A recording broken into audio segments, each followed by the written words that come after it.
Aunque los apóstoles eran personas de mucha fe, a veces medio le creían a Jesús. Por ejemplo, cuando ya Jesús resucitó y se les aparece, Mateo 28:17 registra: y cuando le vieron, le adoraron, pero algunos dudaban. ¿Cómo es posible que ellos pudieran dudar? Vieron lo que vieron, sabían lo que sabían. ¿En qué sentido? O sea, si el Salvador ya crucificado, lo vieron morir, ahora resucitado, estaba parado frente a ellos, ¿cómo es posible que dudaran?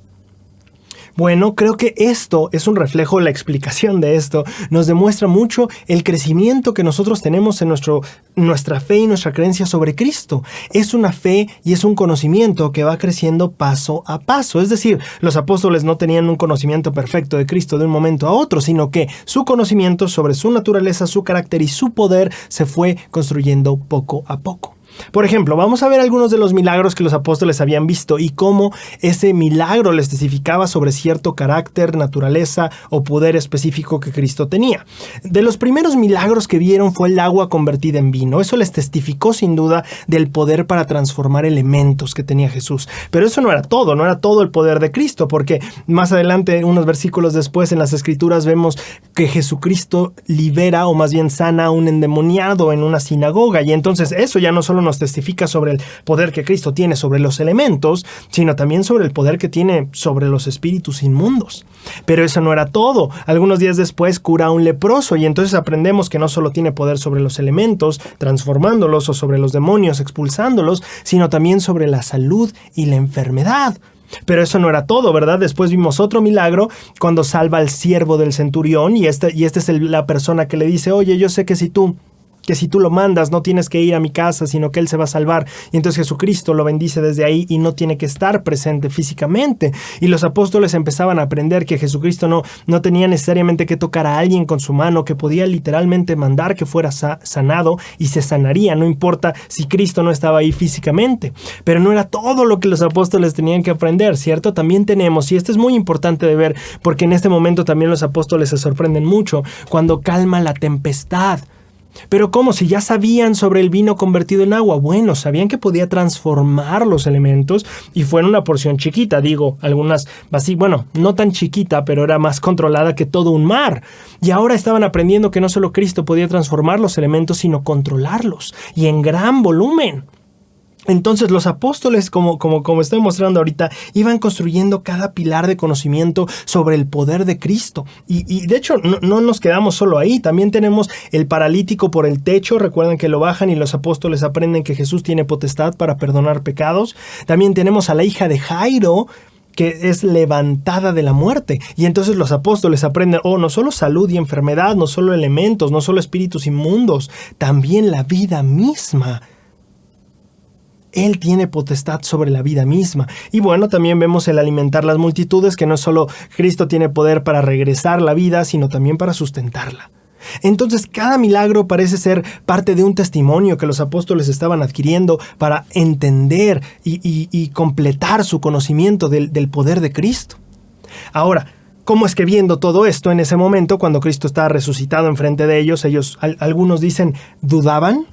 Bueno, creo que es sencillo, porque esa parte del conocimiento del poder de Cristo no estaba todavía en ellos. Es decir, sabían que podía levantar a otras personas, pero no sabían que podía levantarse a sí mismo. Sabían que podía obrar milagros por otros, pero en realidad, si prestamos atención a la cruz y a otros eventos de Cristo, Cristo no obra muchos milagros para sí mismo, ¿cierto?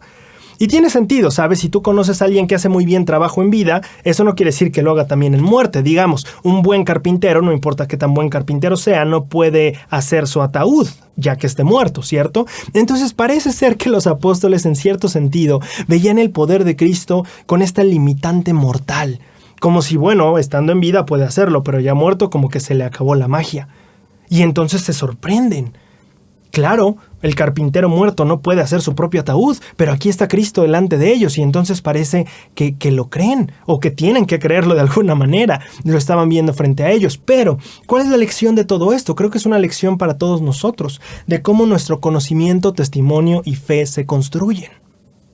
Un paso a la vez, una experiencia a la vez, un milagro a la vez. Y nosotros podemos tener un testimonio firme sobre tal principio o este otro, pero La idea del Padre es que crezcamos en plenitud y eso implica muchísimas áreas. Y en este caso los apóstoles, por más que supieran que Jesús podía levantar a la hija de Jairo, que podía echar fuera demonios, que podía multiplicar panes y peces, no sabían que podía vencer la muerte. Y de hecho ese es de los conocimientos más importantes que uno debe de tener del Salvador, pero ellos no lo tenían todavía, al menos parece que algunos no lo alcanzaban a creer. Okay, ¿cómo se aplica esto a nuestras vidas o qué lección hay para nosotros aquí? Creo que de alguna manera nosotros también, no es que seamos selectivos en cuanto a qué creer y qué no creer, sino más bien que todavía no tenemos ese testimonio sobre algunos aspectos del Evangelio. Puede ser que creamos mucho en las Escrituras, pero no tanto en el templo, o puede ser que creamos en el Libro de Mormón, pero no tanto en la restauración, etc. De alguna manera somos igual que los apóstoles, vamos construyendo poco a poco y área por área nuestro conocimiento sobre el Evangelio y Jesucristo. En respecto a esto, el elder David A. Bednar en la Conferencia General de octubre de 2016 dijo: es posible, y mira esta reflexión que es muy interesante para mí, es posible ejercer fe en Él, es decir, en Cristo, seguirlo y servirle, pero no creerle. ¿Se puede ejercer fe en Cristo, seguirle, servirle y no creerle? Bueno, el elder Bednar dice: conozco a miembros de la iglesia que aceptan como verdaderas la doctrina y los principios que se hallan en las Escrituras y que se proclaman desde este púlpito. Aún así, tienen dificultad para creer que estas verdades del Evangelio se aplican específicamente a su vida y a sus circunstancias. Con frecuencia testificamos de lo que sabemos que es verdad, pero quizás la pregunta más relevante para cada uno de nosotros es si creemos lo que sabemos. Me encanta esta análisis que hace el elder Bednar, porque nos está diciendo que a veces creemos en los principios y en las doctrinas, pero de alguna manera no creemos que se apliquen tanto a nosotros o a nuestras vidas o a nuestras circunstancias. Y esto puede tener dos lados. Por un lado puede ser en la cuestión de la obediencia, ¿no? Bueno, esas cosas no aplican para mí, o eso no es necesario para mí, o es que mis circunstancias son diferentes. Pero por otro lado podría ser la cuestión de los milagros y el amor de Dios. El amor de Dios no es tanto para mí, es que yo soy un poco diferente. Yo no creo que Dios me ame tanto, que quiera bendecirme tanto, o esos milagros o esas bendiciones no me pasan a mí. Entonces, de alguna manera, ya sea por la cuestión de la obediencia, la cuestión de bendiciones y milagros y el amor de Dios, de alguna manera creemos que existen, los mandamientos existen, el amor de Dios existe, pero de alguna manera no logramos ver cómo eso viene a nuestras vidas. Y el elder Bednar dice: conozco a muchas personas que son así. Tenemos que empezar a cuestionarnos, dice el elder Bednar. Sí, hay cosas que sabemos, pero realmente las creemos en ese amor de Dios y que es para nosotros, porque a veces sabemos que Dios existe, sabemos que Dios nos ama, sabemos que los mandamientos, pero ¿creemos en ello? ¿Creemos en Cristo? ¿Creemos en su expiación? ¿Creemos en su poder para sanarme, para limpiarme? ¿Creemos en Él? ¿Tenemos fe? ¿O estamos procurando hacer una fe completa en Él? ¿O medio creemos en Cristo? Avanzando al siguiente tema. La pregunta surge: ¿le faltó fe a los apóstoles? Cuando llegamos a Mateo 28:17 es este momento donde Jesucristo se les aparece y dice la Escritura: y cuando le vieron le adoraron, pero algunos dudaban. Ahora, cuando pensamos en apóstoles que dudan, claro que pensamos inmediatamente en Tomás, claro, porque viste, creíste, Tomás, bienaventurados los que no vieron y creyeron. Sin embargo, el problema que tenemos aquí es que esta oración viene en plural, no viene en singular, no dice como hubo uno que no le creyó, dice más bien algunos dudaban. Y de hecho el Evangelio de Marcos nos muestra un poquito más acerca de quiénes, porque no fue solo Tomás, de hecho fueron, bueno, ya lo vamos a ver tú y yo. Marcos 16:14, finalmente se apareció a los 11 mismos, está hablando, había hecho apariciones, sabes, algunas personas, sin embargo llega el momento en el que finalmente se aparece con los 11 apóstoles, 12 ya no porque Judas ya no estaba. Entonces se aparece a los 11, dice Marcos 16:14, estando ellos sentados a la mesa y les reprochó su incredulidad y dureza de corazón porque no habían creído a los que le habían visto resucitado. ¿A quiénes regañó, a quiénes reprendió el Salvador? A los 11. A los 11 apóstoles. Ellos fueron, no solo fue Tomás el que no creyó hasta ver, los demás tenían cierta incredulidad, cierta dureza de corazón y no habían creído a las personas que dijeron: lo vimos resucitado, se nos apareció. Los 11 apóstoles, al menos lo que registra Marcos, dice, el Señor los reprende porque no creyeron. Qué interesante, qué fascinante. Y creo que, a pesar de que este dato es interesante, creo que contiene una lección importante para cada uno de nosotros. Fíjate qué interesante es esto.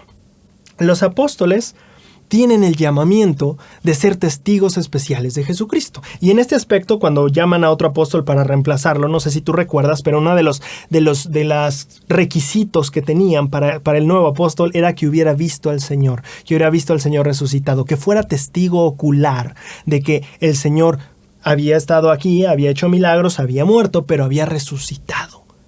Entonces ellos iban a ser testigos especiales de Cristo, llevados a predicar y a enseñarle y a testificarle a las personas que no lo habían visto. Pero irónicamente, cuando ellos no lo vieron, tampoco creyeron del todo. Es interesante esa paradoja que existe. Ellos eran enviados a predicar a los que no habían visto, pero ellos cuando no vieron tampoco creyeron del todo. ¿Y dónde está la lección ahí? Que creo que eso tenía hasta cierto punto incluso un propósito. ¿Cuál sería el propósito?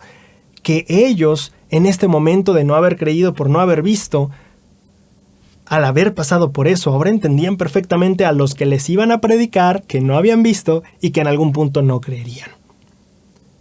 De alguna manera, los apóstoles iban a ver a la gente caer en el mismo error que ellos habían caído. Y seguramente que sería un momento triste para ellos decir, oh, si tan solo creyeras. Y bueno, yo tampoco creía, así que entiendo. Pero ese es el punto, esa parte final. Pero entiendo, porque lo que debemos aprender y que es interesante de este principio es que si lo vemos de cierta manera, esta experiencia de los apóstoles no creyendo porque no habían visto, esas debilidades que nosotros tenemos, las debilidades, el Señor las va a fortalecer para ayudar a alguien más con el mismo problema o con la misma dificultad. Por ejemplo, los apóstoles, ya sabiendo cómo era no haber visto y no creer porque no habían visto, creo que tenían una mejor posibilidad de ayudar a aquellos que no habían visto, porque ellos sabían que era no creer por no haber visto. Creo que eso lo podemos ver reflejado en, no sé, por ejemplo, el presidente Nelson, que creció en una familia inactiva. Creo que eso es parte del por qué él entiende una manera más santa de ministrar. Tal vez él vio muchas veces cómo la gente intentó activar a su familia, traerlos de regreso y dijo, aquí hay algo que tal vez no está cuadrando con la palomita de la visita mensual. Tal vez hay algo más que veo que mis papás reaccionarían mejor a ello y ahora porque yo crecí en este ambiente sé mejor cómo ayudar a los que están en ese mismo asunto o en esa misma circunstancia. Y eso entrelaza, de hecho, nuestros corazones, porque es interesante. El Señor dice, doy a los hombres debilidades para que sean humildes. Sin embargo, también creo que nos las da para que tengamos no solo humildad, sino también misericordia y amor. Por ejemplo, yo, cuando conocimos la iglesia, yo tenía 9 años. Bueno, fue un proceso más largo, pero lo voy a resumir. Cuando conocimos la iglesia, yo tenía 9 años, mi hermano tenía 7 años, y mi mamá y nosotros fuimos los que estuvimos escuchando a los misioneros. Mi papá no quiso escucharlos. Y entonces nosotros nos convertimos, yo me bauticé, mi hermano estaba muy chiquito, mi mamá se bautizó conmigo, mi hermano no, y entonces empezamos a asistir a la iglesia. Y no éramos precisamente los niños más tranquilos, los más, reverentes, los más, no éramos, no éramos los niños ideales. Y entonces ahora que yo he crecido y que ahora me toca ver a veces en la capilla a hermanas solas con sus 2 hijos pequeños que son un desastre, de alguna manera no me desesperan. No me desesperan. Me causa ternura verlos echar tanto relajo y estar tan inquietos en la reunión sacramental. Y es que de alguna manera yo sé qué es eso. Yo lo viví. Yo sé cómo es ir a la capilla en esa circunstancia. Yo sé cómo es la dinámica en el hogar en esa circunstancia. Yo la entiendo porque la viví.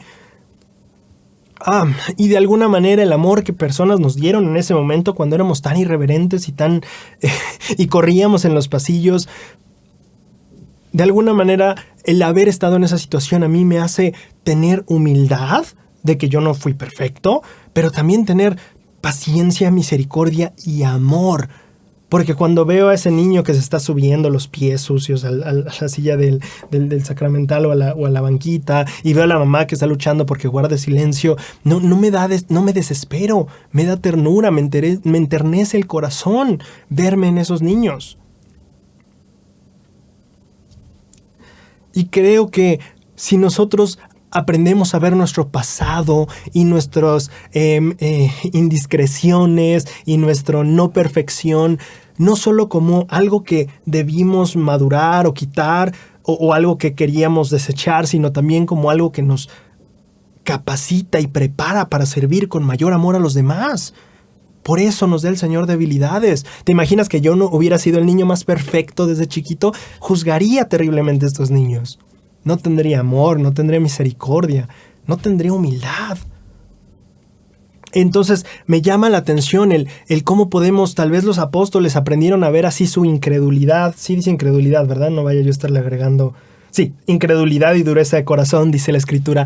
O sea, no sé si ellos tal vez aprendieron a ver eso después, cuando vieron a las personas que decían, pero yo no vi al Señor, así que no creo, y ellos decían, ya, yo también estuve ahí.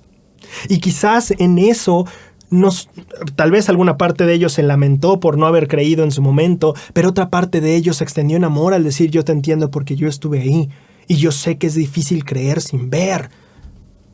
Y tal vez en ese momento esa paciencia, esa humildad y ese amor creció para esas personas que no creían.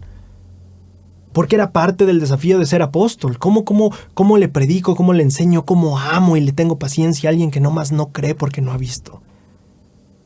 Entonces esta parte de la vida de los apóstoles me enseña a ver que nuestras debilidades no debemos verlas solo como una tragedia o como un obstáculo, sino más bien como una herramienta, como algo que el Señor nos dio para darnos la capacidad expandida de ayudar. ¿Es probable que algunos miembros en la capilla se desesperen por algunos niños que no se están quietos? Probablemente sí. Pero debido a mi propia imperfección, tengo esta capacidad extendida. Me puedo llenar de amor por ellos. Porque sé que es estar ahí. Sé que es ser ese niño inquieto que corre y se tira en la capilla y avienta cosas. Entonces, creo que para mí esta lección me deja la idea de ver los errores no solo como una tragedia o una debilidad, sino como algo que también me da la experiencia para extenderme en humildad, en amor y en paciencia hacia los demás.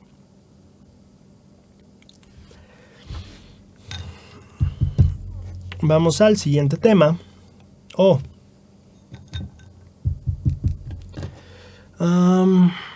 Ya. Hay dos aspectos interesantes sobre las señales y los milagros que nos enseña las últimas palabras de Jesús. Cuando llegamos a Marcos 16, 18 al 17, es este momento donde Jesús ya los está dejando a sus apóstoles y dice, bueno, ya me voy, ahora les toca cuidar, iba a decir el changarro, pero no sé si es una buena palabra en otros países, les toca cuidar la iglesia. Entonces dice, en su discurso final, en su despedida, Jesucristo les dice en Marcos 16, 17, 18, y estas señales seguirán a los que creyeren, en mi nombre echarán fuera demonios, hablarán nuevas lenguas, tomarán serpientes en las manos y si bebieren cosa mortífera no les dañará. Sobre los enfermos impondrán sus manos y sanarán. Ahora, ¿qué es interesante? Hay dos aspectos interesantes aquí. Quiero que reflexiones mucho en las palabras exactas que dijo el Salvador. Él dijo, y estas señales seguirán a los que creyeren. Dijo, estas señales seguirán a los apóstoles, o estas señales seguirán a los obispos, o estas señales seguirán a los misioneros, o a los que tienen el sacerdocio. Interesantemente, no, él dice a los que creyeren. Y eso está interesante, porque el marco que Jesucristo da en esa bendición o en esa promesa está muy amplio, es al que cree. Ahora, ¿qué significa esto? Y hay un evento dentro de la historia de la iglesia que creo que puede ilustrarnos mucho al respecto. Vamos a leer José Smith, las enseñanzas del profeta José Smith, la compilación de Joseph Fielding Smith, en la versión de PDF en las páginas 124 y 125 se lee sobre el reporte que está dando un hermano sobre un discurso o algo que estaba dando el profeta. Dice, ya empezaban a circular en la sociedad algunas cosas pequeñas contra algunas de las hermanas por poner las manos sobre los enfermos. Dijo el profeta que si la gente tuviese simpatía común o sentido común, les daría gusto ver que sanaran los enfermos, que el tiempo no había sido oportuno para que aquellas cosas pudiesen establecerse en su orden debido, que la iglesia no estaba organizada por completo según el orden preciso. ni podía estarlo sino hasta que fuese terminado el templo, donde se proveerían lugares para las ordenanzas del sacerdocio. El presidente José Smith continuó el tema citando la comisión que se dio a los antiguos apóstoles en San Marcos capítulo 16, que es lo que ya hemos leído. Y a los que creyeren impondrán las manos y la gente sanará. No importa, continúa la minuta, no importa quién sea el creyente, estas señales, como el sanar a los enfermos, echar fuera demonios, etc., seguirán a cuantos creyeren, sean hombres o mujeres. Preguntó a la sociedad si no podían ver por aquella promesa tan comprensiva, que en vista de su nombramiento, aquellas que habían sido designadas tenían el privilegio de ministrar mediante ese nombramiento que les era conferido. Y si las hermanas tienen fe para sanar a los enfermos, callen todos y dejen al mundo rodar. Con respecto a las bendiciones que administraban las hermanas para sanar a los enfermos, añadió que no podía haber mal en ello, si Dios daba su aprobación efectuando la curación. Que no podía haber más pecado en una hermana que pusiese las manos sobre los enfermos y orase por ellos, que en bañarles la cara con agua. No es pecado que sea dada una bendición por uno que tiene fe, o que los enfermos tengan la fe para ser sanados por medio de aquella bendición. Interesantísimo este pasaje de la historia de la iglesia donde José Smith dice, hay personas quejándose, no, las hermanas están dando bendiciones, poniendo las manos sobre las cabezas de los enfermos, que no sé qué, y José Smith dice, si las hermanas lo hacen y la gente se sana, pues entonces deja que el mundo siga girando. Al contrario, en lugar de enojarte, deberías regocijarte de que la persona fue bendecida con sanación. Y bueno, aquí hay algunas otras cosas que se mencionan, claro, después el orden, y de hecho los manuales ahora instruyen algo más, más bien es esta parte de que los élderes son quienes ejercen esa autoridad para imponer las manos, pero bueno, aquí lo que me llama mucho la atención es el principio que José Smith enseña. Lo voy a repetir un poquito más. Aquí está, no importa quién sea el creyente, estas señales como el sanar a los enfermos, echar fuera demonios, etc., seguirán a cuantos creyeren, sean hombres, sean mujeres. Y creo que aquí podemos ver un poquito de lo que llega a ser confuso en algunas religiones, porque podemos ver milagros en distintas iglesias, milagros y bendiciones en distintas fes, en distintas denominaciones, y a veces decimos, bueno, entonces estoy en la iglesia correcta, el sacerdocio, ¿qué es lo que pasa aquí? Bueno, es que la promesa del Salvador fue, estas señales acompañan a los que creen. No fue, estas señales acompañan a los que tienen el sacerdocio o a los que están en la iglesia verdadera. No, la promesa es a los que creen. Se acabó. Entonces tiene mucho sentido. Claro, bueno, no necesita ser en ocasiones la autoridad o la organización. No, es el que cree, no necesariamente el que tiene la organización o la autoridad correcta. Y esto es importante de nosotros saber porque, como lo dice José Smith, hay veces que es una bendición dada por fe. Cuando uno recibe una bendición, dice por la autoridad del sacerdocio de Melquisedec. Se está dando la bendición porque medio por la autoridad. Sin embargo, aquí José Smith menciona que hay bendiciones que son dadas por fe. Y vemos esa distinción. Hay bendiciones por autoridad, hay bendiciones por fe. Ahora, repito, los manuales actualmente indican que nos apeguemos más a estas bendiciones por autoridad. Bueno, que las bendiciones por autoridad también requieren fe, pero espero que se entienda la distinción que estoy haciendo aquí. Bueno, ese es el primer punto. El segundo punto interesante acerca de las señales es... si nosotros vamos a temas del evangelio y buscamos la palabra señales, esto fue algo que llamó la atención al equipo que estábamos haciendo este guión. La palabra señal dice aquí, la palabra señal también se emplea en las escrituras como recordatorio de un acontecimiento que no se debe olvidar. Lo voy a repetir, la señal es que la palabra señal se emplea en las escrituras como recordatorio de un acontecimiento que no se debe olvidar. Entonces a nosotros, o bueno, más bien nos pusimos a pensar en lo que esto significaba y en cómo estas cosas que Cristo les estaba diciendo, yo me voy, pero ustedes se quedan y estas son las señales que va a haber, cómo es que estas señales eran recordatorios. Piénsalo por un momento, se estaban despidiendo ahora sí. ¿Recuerdas lo tristes que estaban cuando murió? Lo tristes lo que lloraron y todo eso. Bueno, ahorita ya estaban felices, resucitó, pero Cristo dice, bueno, de todas maneras yo les dije, me tengo que ir. Y a donde yo voy ustedes no pueden ir, así que bye.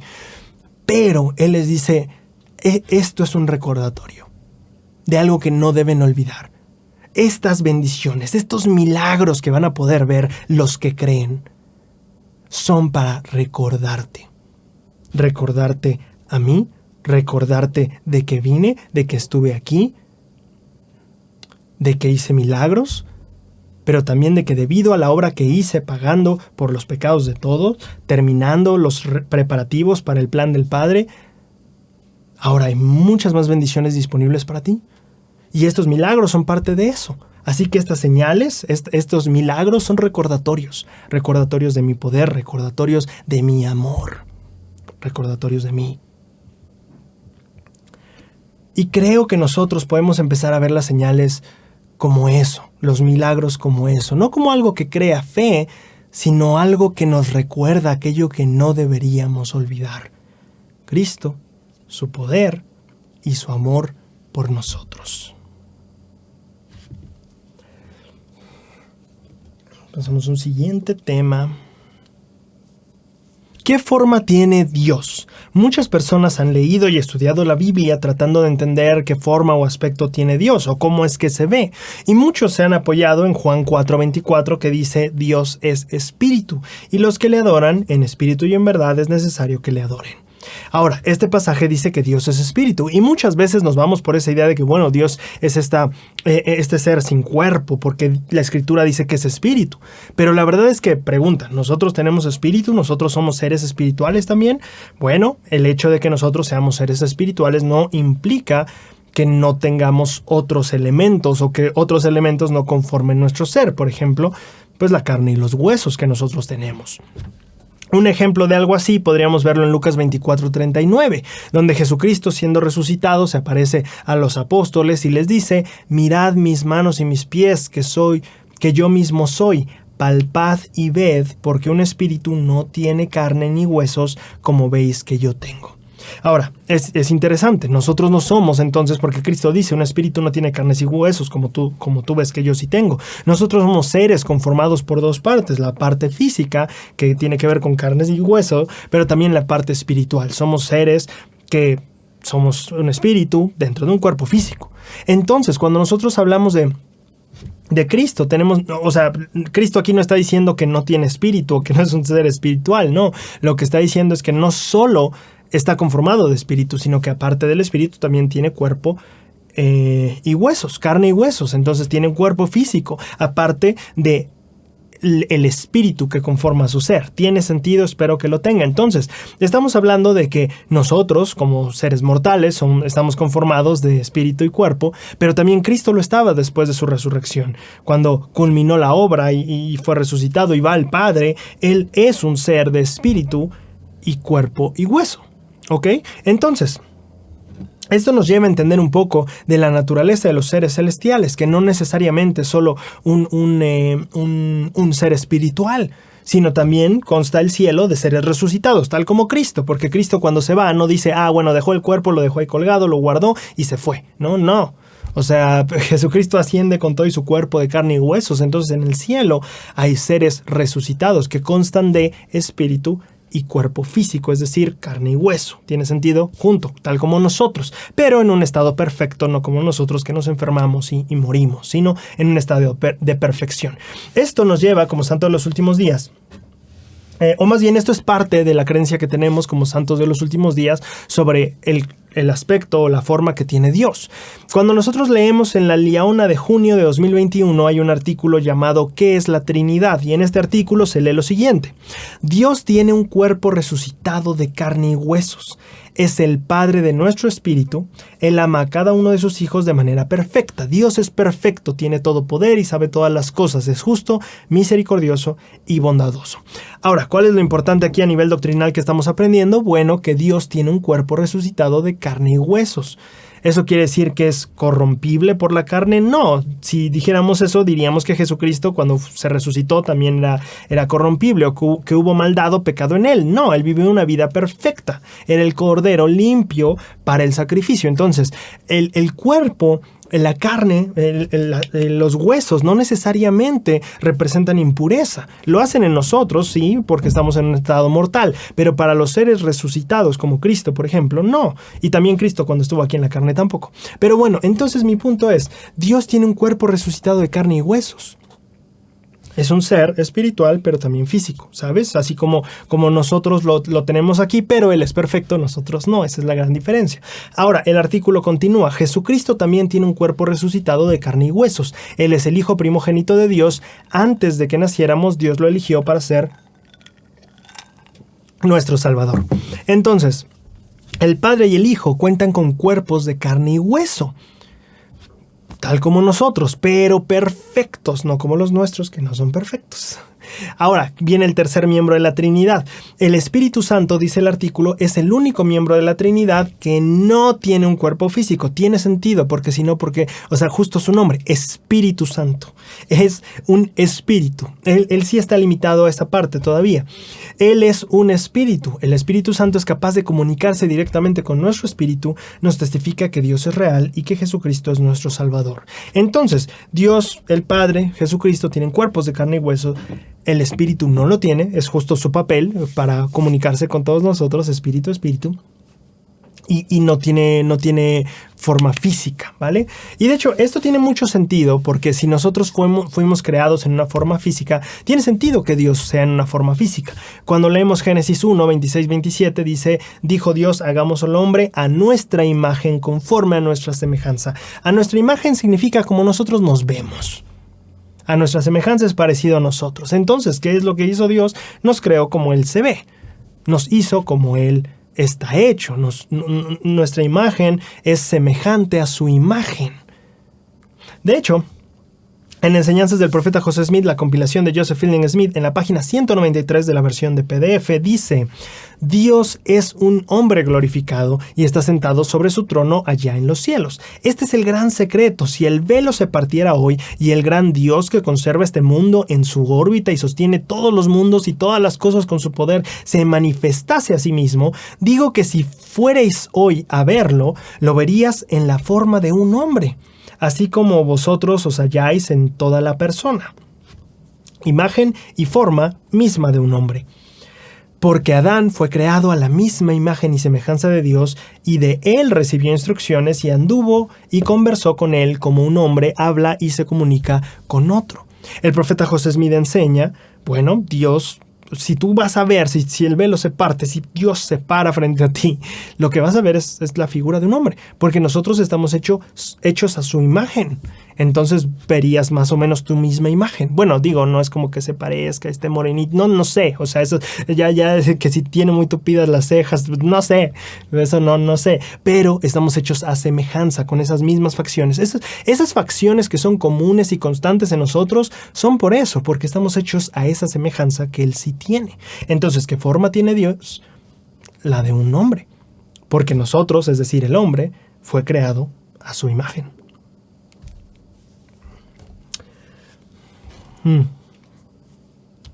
Hay una lección interesante sobre respuestas espirituales que vemos en unos de los momentos después de la crucifixión y resurrección de Cristo.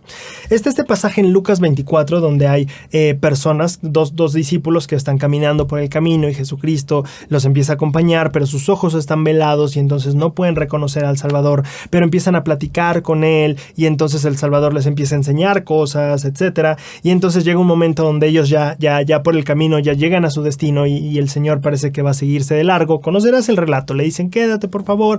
Y Lucas 24, 30 al 32 dice, y aconteció que estando sentado con ellos a la mesa, tomó el pan, lo bendijo y lo partió y les dijo, y se los dio.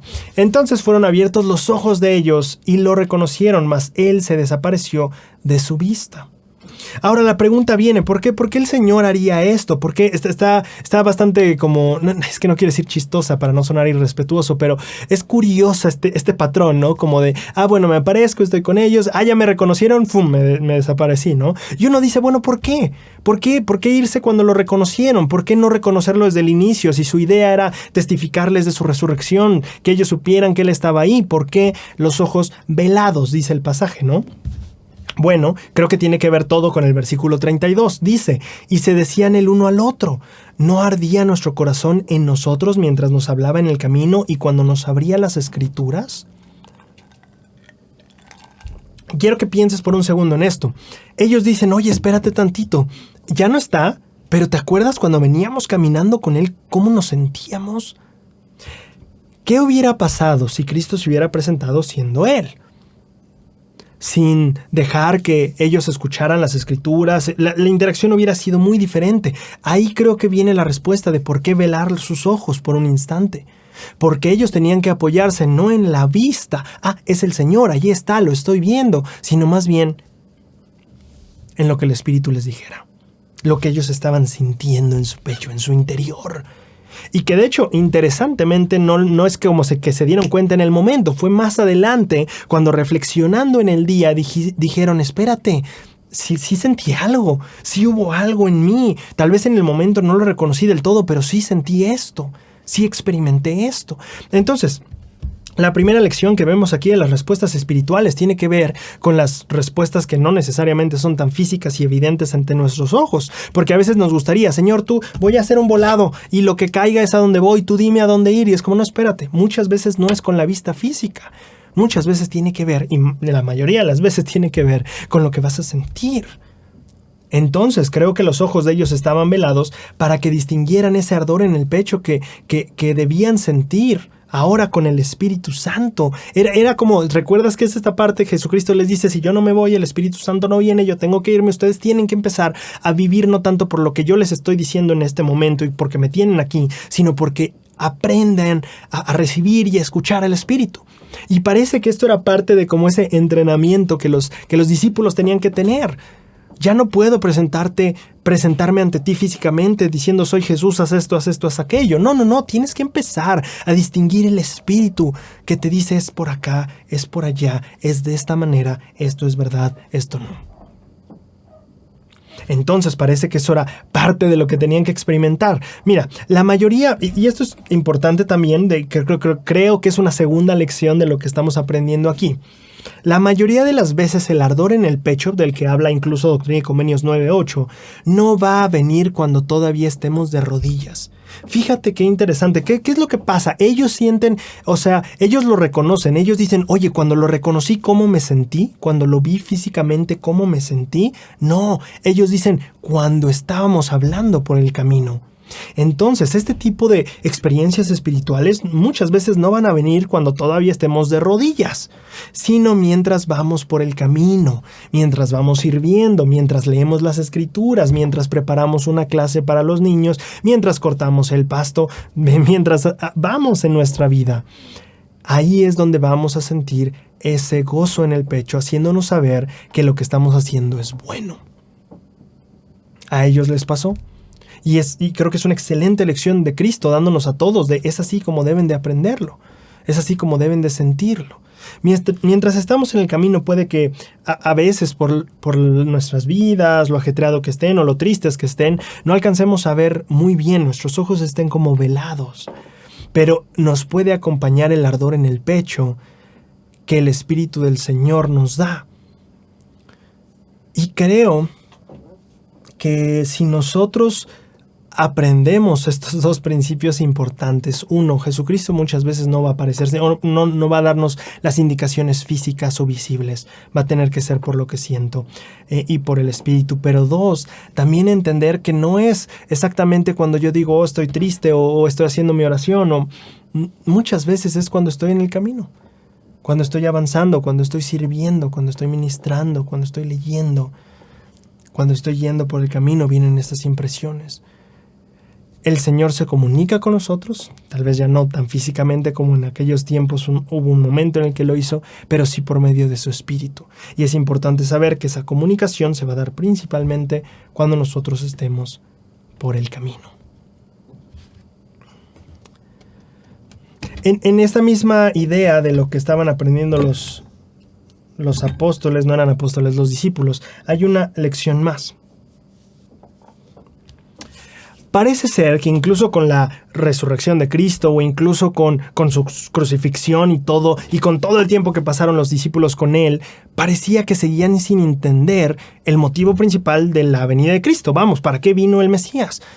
Incluso sus discípulos no entendían por qué había venido Cristo. Fíjate, incluso después de su muerte, cuando estamos ya después de Jesucristo fue crucificado, ya resucitó, llega el momento en el que hay dos discípulos caminando y por ahí ha habido rumores, los vamos a decir ahorita, ha habido algunas personas que han dicho que han visto al Señor resucitado. Entonces, bueno, hay personas que van caminando, dos discípulos, y de repente el Salvador se acerca con ellos y empieza a decirles por qué están tristes. Bueno, ¿qué no has escuchado qué ha pasado con Jesús de Nazaret? No, a ver, cuéntame. Y entre las cosas que le cuentan a él, hay una que llama mucho mi atención. Lucas 24, 21 al 23. Mas nosotros, fíjate, dice, bueno, fue crucificado, lo mataron, etcétera, pero nosotros esperábamos que él era el que iba a redimir a Israel. Y ahora, además de todo esto, hoy es el tercer día desde que esto ha acontecido. Aunque también nos han asombrado unas mujeres que de entre nosotros, las que fueron temprano al sepulcro, y como no hallaron su cuerpo, vinieron diciendo que también habían visto visiones de ángeles, quienes le dijeron que él estaba vivo. Esto es bien interesante, porque ellos estaban como, bueno, mira, hay hay unas hermanas que están diciendo que lo vieron resucitado, pero bueno, no sé si es lo que ellas están diciendo nada más, pero no solo me impacta un poquito no quiero decir incredulidad, no quiero sonar tal vez grosero hacia ellos, pero como esta duda yo entiendo, tal vez muchos también lo hubiéramos dudado, pero no solo me impacta lo que ellos dudaban de que si él había resucitado, me impacta el que ellos no entendieran su misión. Mas nosotros esperábamos, dice el versículo 21, mas nosotros esperábamos que él era el que iba a redimir a Israel. A ver, ellos en su mente Jesús había fallado como redentor de Israel. ¿Te das cuenta del impacto de este versículo? Sus discípulos, los discípulos de Cristo, no entendían su misión. Jesucristo muere y ellos creen que Jesucristo falló o que no fue el redentor que ellos esperaban. Y bueno, ya podemos hablar de lo que esperaban los judíos como redentor o Mesías, que era como de, va a venir este gran guerrero a librarnos del imperio romano. Y es muy fácil pensarlo, o es más, estamos más acostumbrados a pensar eso de los judíos creían eso, pero espérate, parece ser que sus discípulos también creían que el Mesías iba a llevar a cabo esta gran revolución. Bueno, tal vez no entendían exactamente la redención que Jesús venía a darles. Pero eso es muy interesante que justo el Salvador los visita a ellos, ¿cierto? Empieza a caminar con ellos dicen quédate con nosotros, Jesucristo entra y dice justamente aquí en el versículo 30 y 31, y aconteció que estando sentado con ellos a la mesa tomó el pan, lo bendijo y lo partió y les dio. Entonces fueron abiertos los ojos de ellos y le reconocieron, mas él se desapareció de su vista. Me parece muy interesante el momento en el que a ellos se le abren los ojos. Es el momento en el que él está partiendo el pan. No sé, y perdón, voy a especular aquí un poquito, pero no sé si en ese momento, cuando ellos logran ver que es el Salvador, no sé si también les cae el 20 de su naturaleza y su misión. Porque ¿qué estaba haciendo ahí en ese momento? Estaba partiendo el pan, y nosotros podemos asociar eso a la Santa Cena, a la ordenanza de redención, cuando ellos creían que él no había redimido a Israel, pero él está aquí frente a ellos partiendo el pan en señal de la redención que sí les está dando. Y me hace pensar, y aquí es donde estoy especulando, porque el texto no lo dice, pero a mí me gusta pensar que sí, que junto a ese abrir de ojos donde reconocieron al Salvador, también reconocieron su verdadera misión y la verdadera redención que había en Cristo. Creo que esa fue la experiencia que tuvieron esas dos personas. Y no lo dicen las Escrituras, quiero dejarlo bien claro. No lo dicen las Escrituras, no lo he leído en ningún lado, pero es algo que yo siento. Porque ellos no entendían eso. Y creo que esa visita del Salvador no fue solo para decirles, hey, fíjate, estas dos cosas dudaban o no entendían. Vimos hace rato, ¿no? Uno, no entendían la redención. Y dos, decían, pues unas señoras andan diciendo que resucitó. ¿Qué hizo Cristo con esta visita? Parece que esas dos cosas. Les dijo, sí, yo resucité. Y dos, mi redención no la están entendiendo porque sí redimí a Israel. Y este pan es mi cuerpo y esta agua es mi sangre que he derramado por ustedes. Esta es la redención. Y aquí está. ¿Te imaginas ese momento de repente darte cuenta que es Cristo quien te está pasando el pan de la Santa Cena o el agua de la Santa Cena, y de repente tienes este gran momento de entender, claro, esta es la redención de Cristo, este es el Salvador, esto es lo que vino a hacer y esto es lo que me dio? Y de hecho, parte de lo que me hace creer que esto fue así es también Lucas 24:35, porque dice: entonces ellos contaron las cosas las cosas que les habían acontecido en aquel camino y cómo le habían reconocido al partir el pan. Como si ese acto les hubiera hecho despertar y entender. Así que creo que en cierto sentido esas personas aprendieron dos cosas: el Señor sí resucitó, y dos, el Señor sí nos redimió. La redención que Cristo trae es primero espiritual, después física. Es ambas, claro, por supuesto. Pero la redención por la que vino a morir tenía que ver principalmente por las cadenas espirituales que nos atarían. Y ellos en ese momento, tal vez de la Santa Cena, y ojalá sea nuestra experiencia de vez en cuando en la Santa Cena, como esos discípulos, de repente despertar, que se nos caigan los ojos y darnos cuenta de: esta es la misión del Salvador. Esto es su propósito, este es su regalo, este es el dulce fruto de su amor. Hablando de dulce fruto del amor,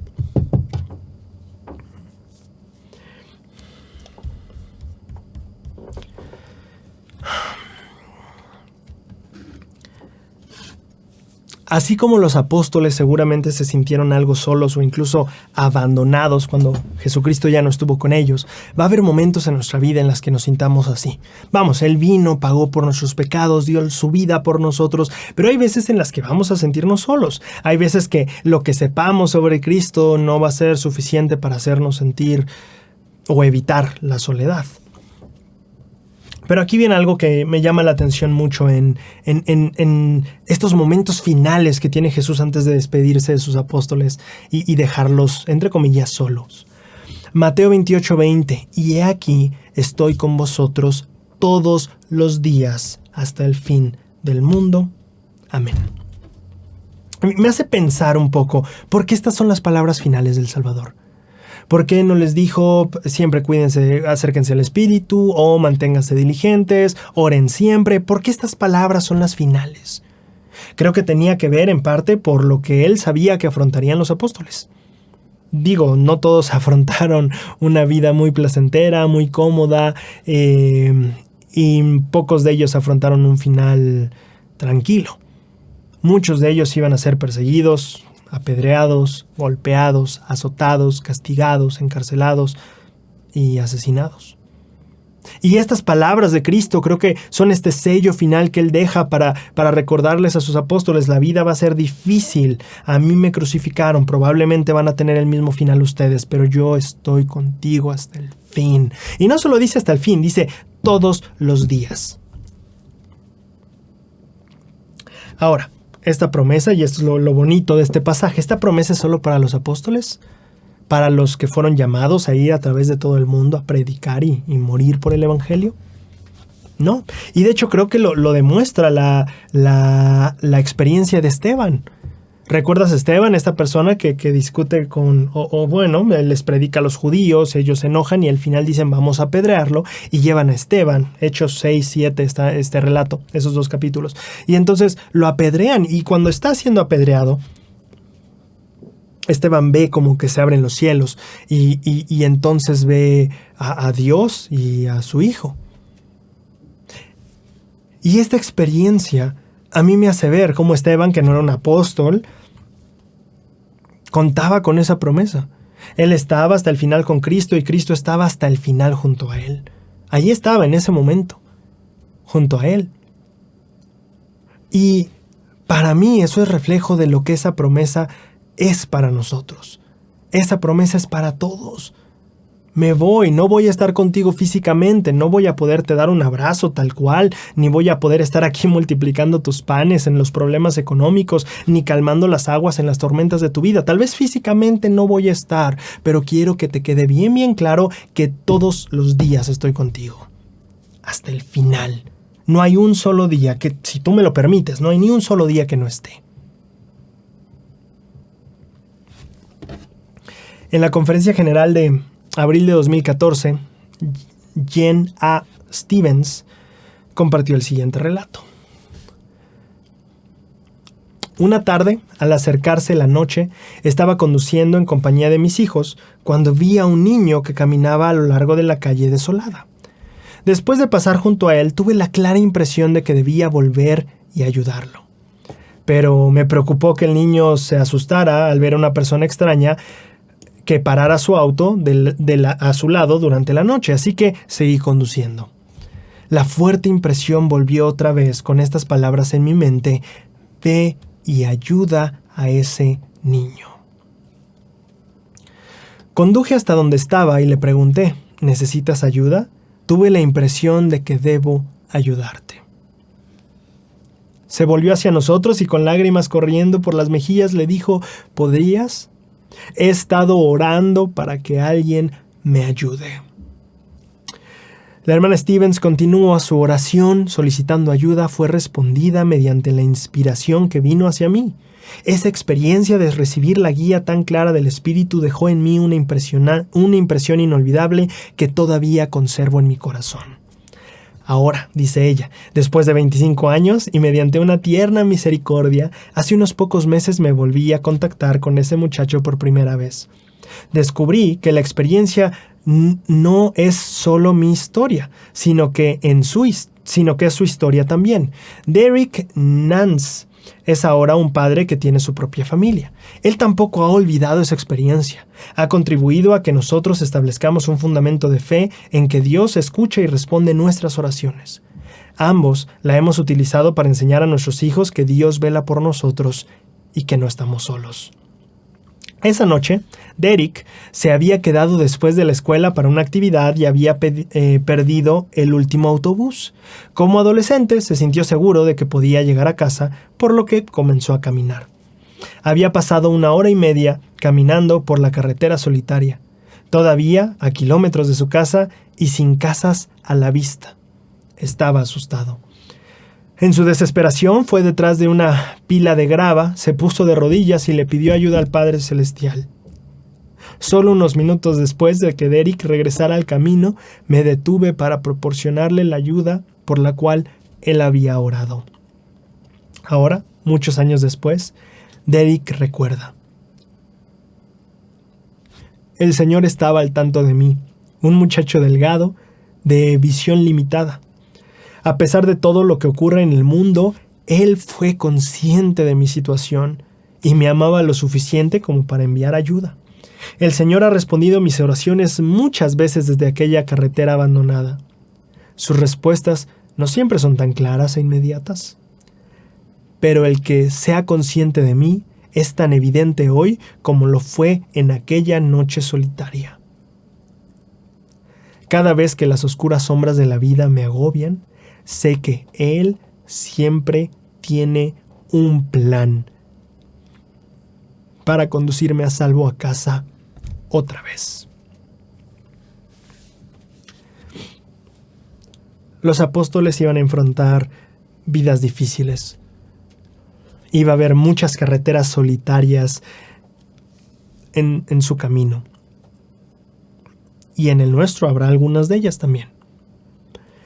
La lección y el mensaje final de Cristo, y es hermoso que así sea, el mensaje final de Cristo es: estoy contigo siempre. Va a haber muchas de esas carreteras, va a haber muchas de esas inconveniencias, va a haber muchas de esas tribulaciones, muchas pruebas, muchas adversidades, va a haber horas en las que te sientas solo, horas en las que te sientas perdido y muchas otras en las que te sientas abandonado. Pero este ruego final de Cristo a sus apóstoles es hermoso. Tal vez la mejor manera en la que pudo haberse despedido. No importa qué pase, Pedro, no importa qué pase, Juan. No importa a dónde vayas, ni dónde estés, ni lo que te suceda, ni lo que te hagan.